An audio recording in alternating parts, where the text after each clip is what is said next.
ଇରେ ବାପା ଆଜିକାଲି ତ ଝିଅ ବାହାଘର କଲେ 10-12 ଲକ୍ଷ ଖର୍ଚ୍ଚ ହଉଛି। ତୁ ତ ମନେ ମନେ ଆଦରି ନେଇଛୁ ମୋ ଝିଅକୁ, ମୁଁ ଆଉ କାହିଁକି ଫେରେଇକି ନେଇକି ଯିବି?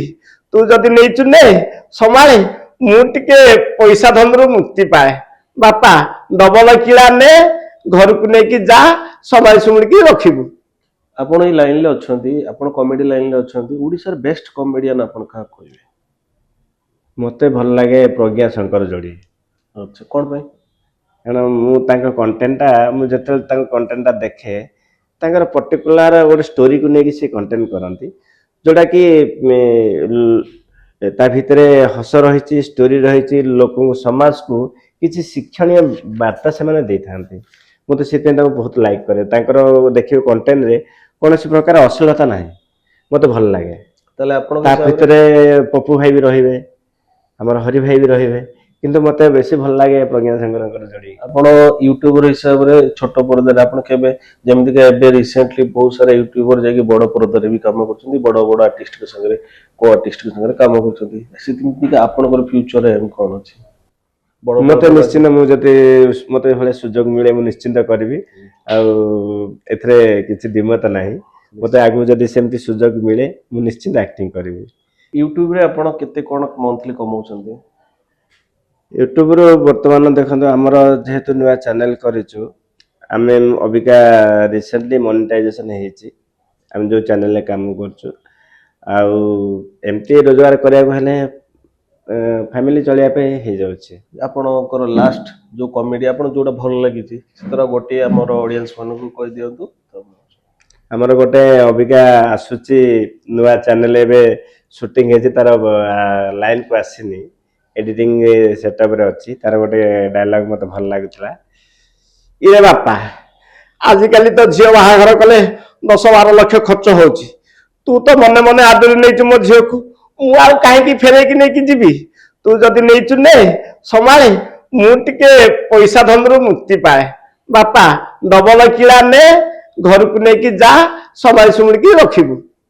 ଇରେ ବାପା ଆଜିକାଲି ତ ଝିଅ ବାହାଘର କଲେ 10-12 ଲକ୍ଷ ଖର୍ଚ୍ଚ ହଉଛି।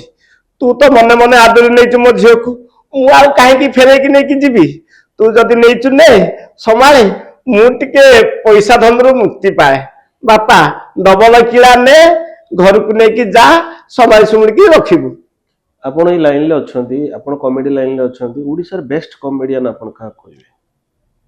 ମତେ ଭଲ ଲାଗେ ପ୍ରଜ୍ଞା ଶଙ୍କର ଯୋଡି। ଆଚ୍ଛା, କଣ ପାଇଁ? କାରଣ ମୁଁ ତାଙ୍କ କଣ୍ଟେଣ୍ଟଟା, ମୁଁ ଯେତେବେଳେ ତାଙ୍କ କଣ୍ଟେଣ୍ଟଟା ଦେଖେ, ତାଙ୍କର ପର୍ଟିକୁଲାର ଗୋଟେ ଷ୍ଟୋରିକୁ ନେଇକି ସେ କଣ୍ଟେଣ୍ଟ କରନ୍ତି, ଯୋଉଟାକି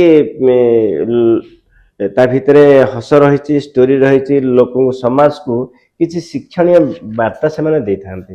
ମୁଁ ତ ସେଥିପାଇଁ ତାଙ୍କୁ ବହୁତ ଲାଇକ୍ କରେ। ତାଙ୍କର ଦେଖିବେ କଣ୍ଟେଣ୍ଟରେ କୌଣସି ପ୍ରକାର ଅଶ୍ଳୀଳତା ନାହିଁ, ମତେ ଭଲ ଲାଗେ। ତାହେଲେ ଆପଣଙ୍କ ତା ହିସାବରେ ଭିତରେ ପପୁ ଭାଇ ବି ରହିବେ, ଆମର ହରି ଭାଇ ବି ରହିବେ, କିନ୍ତୁ ମତେ ବେଶୀ ଭଲ ଲାଗେ ପ୍ରଜ୍ଞା ଶଙ୍କରଙ୍କର ଯୋଡି। ଆପଣ ୟୁଟ୍ୟୁବର ହିସାବରେ ଛୋଟ ପରଦାରେ ଆପଣ କେବେ, ଯେମିତିକି ଏବେ ରିସେଣ୍ଟଲି ବହୁତ ସାରା ୟୁଟ୍ୟୁବର ଯାଇକି ବଡ ପରଦାରେ ବି କାମ କରୁଛନ୍ତି, ବଡ ବଡ ଆର୍ଟିଷ୍ଟଙ୍କ ସାଙ୍ଗରେ, କୋ ଆର୍ଟିଷ୍ଟଙ୍କ ସାଙ୍ଗରେ କାମ କରୁଛନ୍ତି, ସେମିତି ଆପଣଙ୍କର ଫ୍ୟୁଚର ଏମ୍ କଣ ଅଛି? ମତେ ନିଶ୍ଚିନ୍ତ, ମୁଁ ଯଦି ମତେ ଭଳିଆ ସୁଯୋଗ ମିଳେ ମୁଁ ନିଶ୍ଚିନ୍ତ କରିବି। ଆଉ ଏଥିରେ କିଛି ଦ୍ୱିମତ ନାହିଁ। ମତେ ଆଗକୁ ଯଦି ସେମିତି ସୁଯୋଗ ମିଳେ ମୁଁ ନିଶ୍ଚିନ୍ତ ଆକ୍ଟିଂ କରିବି। ୟୁଟ୍ୟୁବରେ ଆପଣ କେତେ କଣ ମନ୍ଥଲି କମାଉଛନ୍ତି? ୟୁଟ୍ୟୁବରୁ ବର୍ତ୍ତମାନ ଦେଖନ୍ତୁ, ଆମର ଯେହେତୁ ନୂଆ ଚ୍ୟାନେଲ କରିଛୁ, ଆମେ ଅବିକା ରିସେଣ୍ଟଲି ମନିଟାଇଜେସନ ହେଇଛି ଆମେ ଯୋଉ ଚ୍ୟାନେଲରେ କାମ କରୁଛୁ।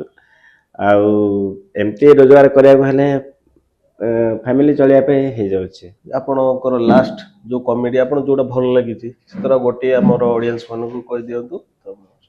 ଆମର ଗୋଟେ ଅବିକା ଆସୁଛି ନୂଆ ଚ୍ୟାନେଲ, ଏବେ ସୁଟିଂ ହେଇଛି, ତାର ଲାଇନ କୁ ଆସିନି, ଏଡିଟିଂ ସେଟଅପରେ ଅଛି। ତାର ଗୋଟେ ଡାୟଲଗ ମତେ ଭଲ ଲାଗୁଥିଲା, ଇରେ ବାପା ଆଜିକାଲି ତ ଝିଅ ବାହାଘର କଲେ 10-12 ଲକ୍ଷ ଖର୍ଚ୍ଚ ହଉଛି।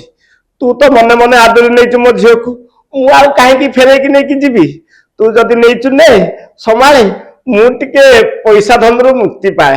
ବାପା ଡବଲ କିଳା ନେ, ଘରକୁ ନେଇକି ଯା, ସମ୍ଭାଳି ସୁମୁଳିକି ରଖିବୁ।